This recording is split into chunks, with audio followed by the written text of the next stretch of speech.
We are here in deep left field at Rogers Centre, actually in deep left field. Mike Wilner along with Gregor Chisholm, your Toronto Star correspondents. And we just spoke to Mark Shapiro and Ross Atkins for their look back and their look ahead. And Gregor, I think it's looking ahead is what's more important right now. We all know what happened with the World Series Game 7. The Blue Jays had a chance to win in the bottom of the ninth, and they wound up losing it in 11 innings. But now, moving forward, first things first, I guess, is that we don't know what the contract status of Mark Shapiro is. We know Ross Atkins is under contract for a year. We know John Schneider had his one-year option picked up. But what are your thoughts as far as how those three's future will go? Yeah, well, it's interesting because a year ago at this time, we thought that, all three might be coming to the near their end of their tenures with the Jays, and now it's the complete opposite. I mean, there was a report going into the playoffs from ESPN that Shapiro already had a deal done. That might have been a bit erroneous, but it does seem like this is, a fait accompli. It does seem like it's only going to be a matter of time. Based on what Shapiro said today about how they agreed to put it on the back burner, that he has an interest in returning. He seemed to indicate that the ownership had an interest in bringing him back. It's only a matter of time, I think, before that deal gets done. And then Ross and Mark have been a package deal from the start. I would assume that once Mark signs his extension, that Ross will sign one as well, because Ross only has 1 year left. And then similar for Schneid's. I think Schneider will be brought back on an extension as well. Coming back, you don't want to go into a year with the manager as a potential lame duck.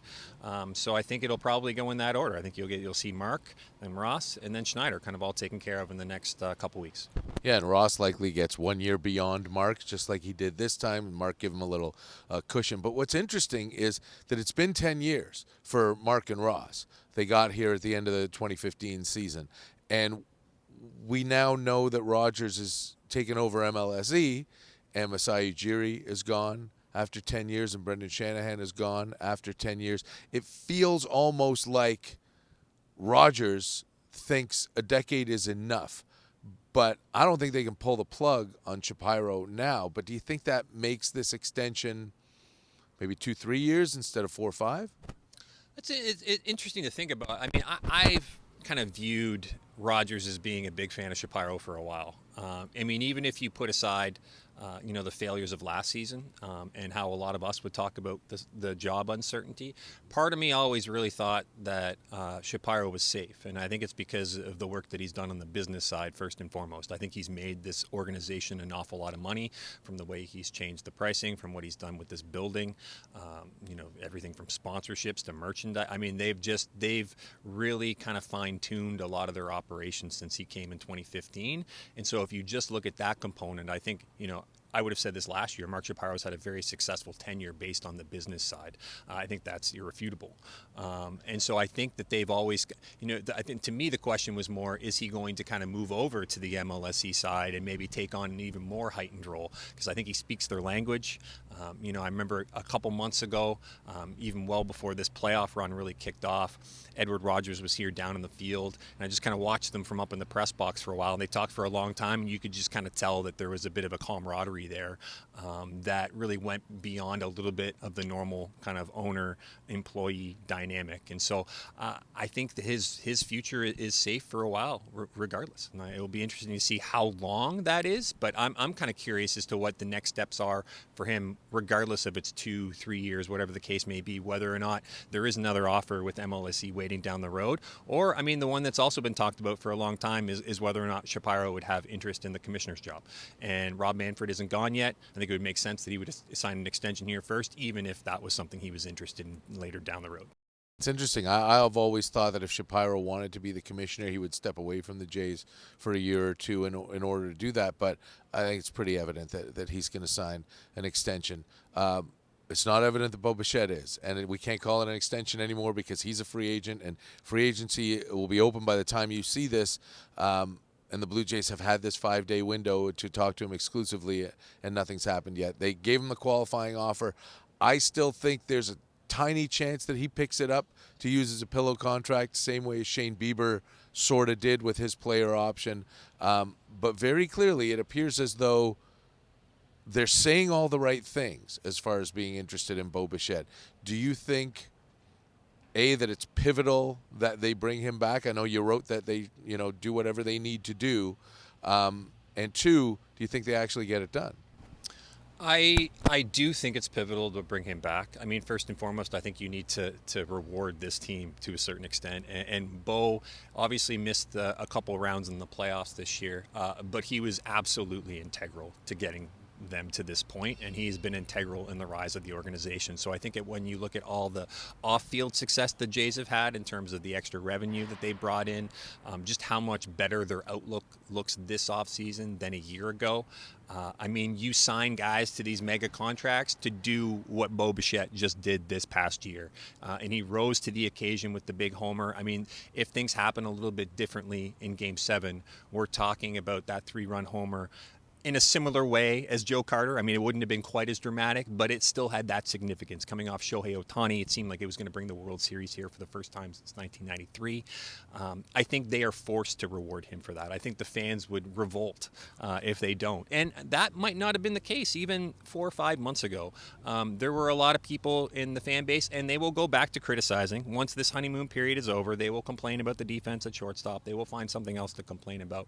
But I think right now, in this moment, the vast majority of fans are kind of demanding his return. So in some ways, I thought the Jays were kind of forced into the Guerrero deal for the same reason, and I think they're being forced into the Bichette deal for the same reason as well. And so if you look at it that way, and then you take Bichette at his word that he wants to return, there is absolutely no reason that an organization with this kind of payroll, these kind of resources, doesn't match any offer that's out there. There is no reason for them to get outbid. And so ultimately, I do think he is going to be brought back for that reason. And that's definitely a different answer than I would have provided a few months ago. I think so too. And the difference, obviously, between the Bo and the Vlad thing is that they can't wait till the end of spring training to do that. They're going to have to move quickly. And this isn't an organization that often tends to move with urgency in the front office, but that's going to have to happen with Bo. We know the coaching staff is returning with the exception of Don Mattingly, who is leaving to spend more time with his family. He has a young son, and he has an older family as well. We could never really figure out exactly what it was that Mattingly did around here, so we'll see if they even replace him with a bench coach, or it might just be DeMarlo Hale taking more responsibility. But the last thing is about Jeff Hoffman, because you asked Ross Atkins about Jeff Hoffman in the main media scrum. And then when we had our little writers thing, Rosie DiMano asked him about it, and we got two very, very different answers about Jeff Hoffman. The first one was, yeah, Hoffman's open to doing anything, and he might not be our closer next year. The second one was, Jeff Hoffman's our closer. Why would anyone not be our closer? So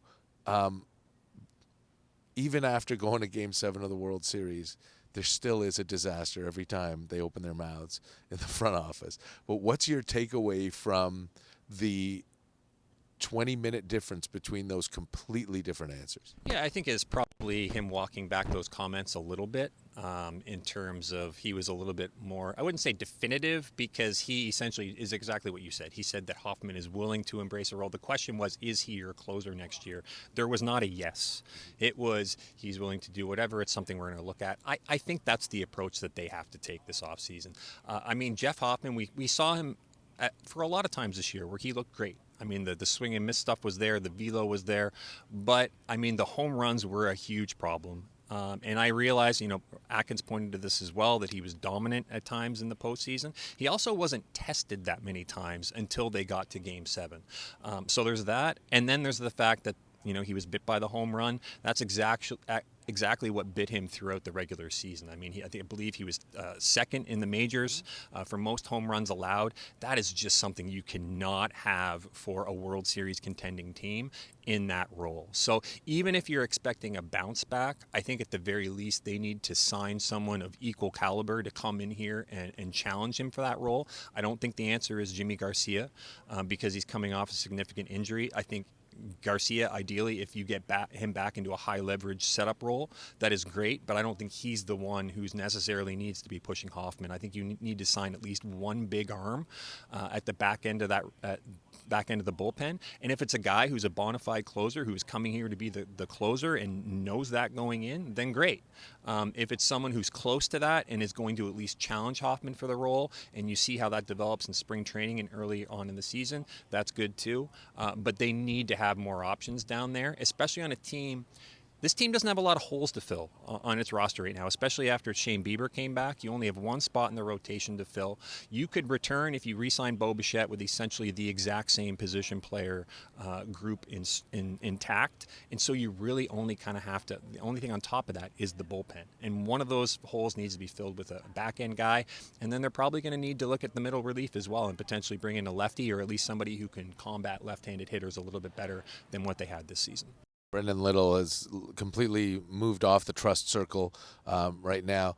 As far as, bringing that whole group back, and I asked Ross this, and he gave a typical Ross answer that didn't say yes or no.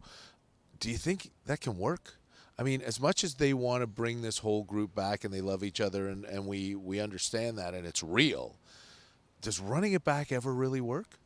It doesn't. And usually I'm the one who would be like, you need to improve this roster. You need to go out. And I think there are spots you can do it. I think you can do it in the bullpen. You certainly need to address that final spot in the rotation. But the position player side, even though I would go into this expecting some regression, I'm not normally the sentimental type. I do think that this organization owes some loyalty to a guy like Ernie Clement.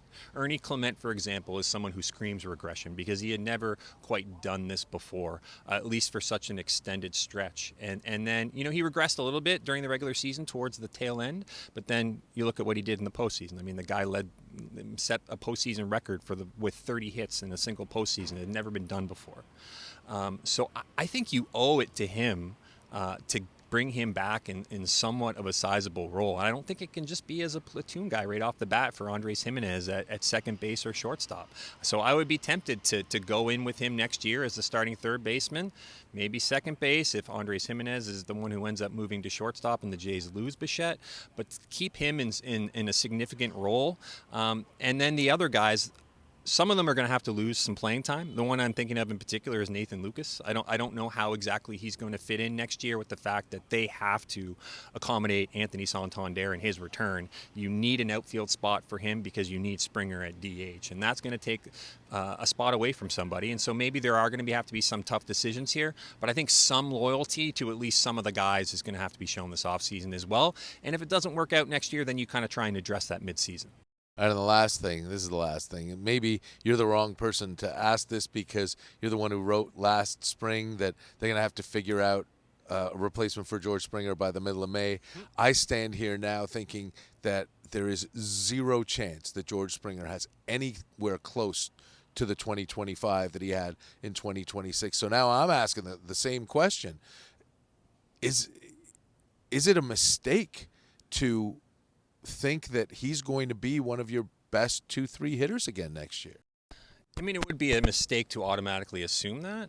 I don't really think there's an alternative but to just run it back with him in particular. I mean, I saw some speculation the other day about whether or not the Jays would sign him to an extension. I wouldn't go that far, certainly. I think you go into the last year of his deal and see where he's at. And if he has another great year, maybe you bring him back on another one-year deal. But he's also going to be nearing the end of his career relatively soon. He's not getting any younger. But I mean, he is going to be a full-time player for this team. And I think really all you can learn from that this year is that him in a designated hitter role gives him the best chance at putting up his best numbers. He's not going to be able to repeat this season next year. I would be stunned if it happens. Then again, I was stunned that he did it this year. So, I mean, I guess there is a scenario where it could happen. But either way, after what he did for this team this season, and the fact that he's under contract again next year at a pretty high salary, I mean, under no scenario would his playing time be cut. Or, I mean, he's going to be a full-time guy. If there's someone you're looking to do something with, it's probably Santander. But even that is really tricky because you got him signed for another 4 years at a very high rate as well. So, I mean, I think you just move forward with those two guys, and that's kind of what you have to do because those guys are under contract, especially with Springer. You reward him for what he did this year.